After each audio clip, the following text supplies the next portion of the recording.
So make sure that the cost includes everything that they want to see. The second is find out some reasonable way of determining the cost savings. And I see way overblown estimates of what the cost savings are going to be. But a reasonable way is just ask what the overall cost of publishing your library is, and just come up with an agreement of what that is. And let's say it's $1,000 per publication. But once you have those two numbers, then you can have the target of the reuse factor. And it's not exactly right, but people outside of technical publications will understand that if you can increase the reuse by 10 or 15%, that means there's 90%, 85% of the topics in your database. That means that, well, there's 15% less topics that have to be reviewed, that have to be written, that have to be spell checked, that have to be formatted, and you can roughly say that the cost of supporting your operations will be reduced by that amount. And then, this is before the project starts, and then conservatively, and this helps, you say, well, we're only going to meet 15% or 50% of our objectives in terms of reuse. We think we can achieve this over a 2 or 3 year period, but then if you put in a success factor, you get a number that's reasonable. And so even with this oversimplified model, you can see it gets into some complexity. It doesn't matter what the formula is, as long as there's some agreement to what the formula is before you go out and do your research. The problem that we see over and over again, people are counting topics, they're going through and trying to come up with all this financial information before there's an agreement on exactly what formula they should use. And it's not so much as getting the formula or the ROI calculations right. Oftentimes it's just a test to make sure you're avoiding some common errors. And I've listed them here. I'll just go through a few of them. Understanding internal resource costs. Either include them or not include them. But if you have a project team of 5 people, each are getting paid $50,000 or $60,000 a year, and you're spending 25% of your time over a 4-month period, you could see that internal resource cost could dwarf any software data conversion. Handling productivity. Sure, there's going to be productivity gains, but I love XMetal. I love the CMSs, but it's not. The productivity gains aren't going to come the first day. It's going to be harder for the first 6 months. You're going to be slower, and then you'll see the productivity gains over time, and whether that's included or excluded. Handling budgetary costs against budget, costs across budget, travel for consultants, internal hardware purchases, is that included externally? Making sure that you get the budget cycle right. We've come up with great cases in October when it should have been in June, and we just have to wait. So sometimes you have to know when the cycle of purchasing is. We've already talked about factoring in risk, and then looking at the ROI horizon. A couple of cases we came up with. A realistic case that over a 2-year period, this would make a lot of sense for a company. But they didn't want to hear that there's going to take a year to implement it, and there would be productivity losses for the next 6 months. It would take a year and a half afterwards to really see the advantages. So they cut it off. They wanted to see ROIs within 12 months, 16 months. And that goes back to understanding before you engage with this most important naysayer that DITA is too expensive, make sure you understand what the rules for the decision is before you go out and do your investigation. So there's a lot of talk on that.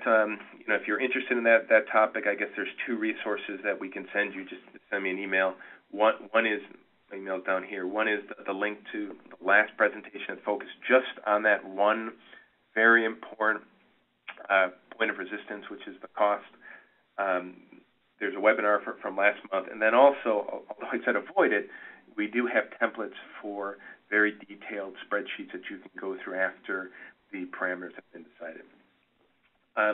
The next area of kind of authority that we see is the standards architect. And DITA might be a great solution for your department, but especially with larger companies.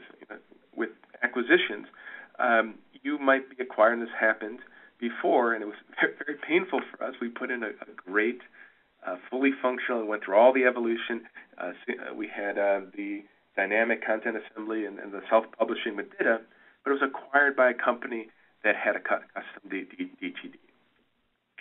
And this one is difficult. And the one thing that you have to do when you approach an environment like this is realize that realistically, what is an optimal customized environment for your division or your department might, from an enterprise level, be more expensive. And if you just concede and you understand that there is this potential where DITA might be perfect for you but not best for the enterprise because of some fixed costs that have been put in already, that'll at least start the dialogue. And the solution here, and it's hard for us because we want to push DITA throughout throughout the whole organization, is oftentimes like a confederated system. That word has allowed DITA to survive in a couple of implementations where we say DITA will be stored and managed and maintained in this department, but we'll build transformations to load it in and make it consistent with a larger data warehouse. And so this is the one that's often very, very difficult for us to deal with. Another one is software vendors, and this is becoming less and less important now, but as vendors, especially over the last 2 or 3 years, they've gotten better at this, but as they build in customizations into their CMS or their editing environment or their publishing environment to handle a certain version of DITA, maybe they include specialization, maybe they don't, maybe they handle conrefs a certain way, maybe they have a DITA map editor. If they know there's some limitations of DITA in their environment, or for larger organizations, they might have pushed for custom DTD, they might have put in custom development. This becomes very difficult for them. And the way to tackle this is to address whether it's an editor, a CMS, or publishing software in very specific ways in the way they handle DITA map. See how they handle conrefs, see for conditional tests, see how they handle repurposing of a topic with DITA maps, and seeing how they handle custom documents for profiling. And in many cases, once you break down the DITA standard into the 3 ways that it implements reuse, oftentimes you'll see that the limitations of a particular software vendor, if you've already made a commitment to it and you can't move to another one, is, from a technical perspective, it's very achievable. So the second thing that we're interested in is, for those of you that use DITA, I'm curious to see how many of you implement these 3 different types of reuse. If you've converted to DITA, are using DITA maps, and just because you're using DITA map doesn't mean you're actually reusing content. And are you using conrefs, and then are you using custom documents with profiling? And the question isn't so much is the plan to use it, but are the software components that you've chosen, do they support each one of those 3? So Avi's going to submit the second poll now. And so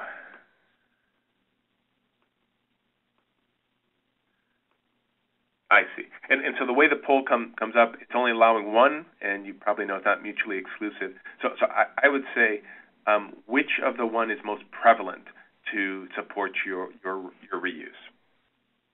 And for us, I'm not going to bias you guys, but I'm going to say we use DITA maps for most of our reuse.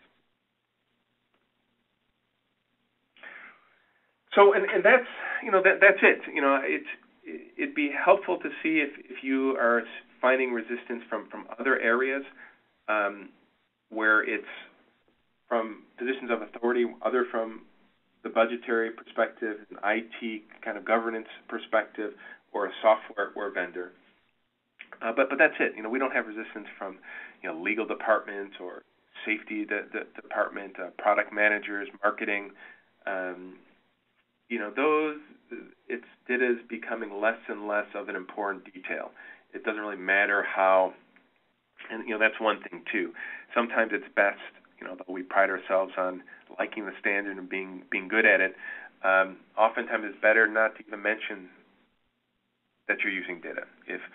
If the capabilities of the system lend themselves to an XML-based implementation, this might be a level of detail that is not worth explicitly getting through, unless asked. Because the second area where we see the resistance coming from are people that actually know DITA and they've worked with it in the past. They might have had successes, might not have had successes, and there are three areas where we see the other category, where someone who says something just will not work. Now, in general, I love this in general because it's virtually impossible to prove something will not work, and it's very easy to prove something will work. So I think you'll see that what the answer is. In general, it's to move away from the theoretical discussion of whether DITA will or will not work, and move very quickly to a prototype to demonstrate that it will. So the technical writers, the biggest complaint, as you can imagine, is not that technically it's not going to work, being able to represent the content. It's practically it won't be able to work because they know the reviewers, they know the other writers, and it's just too complex.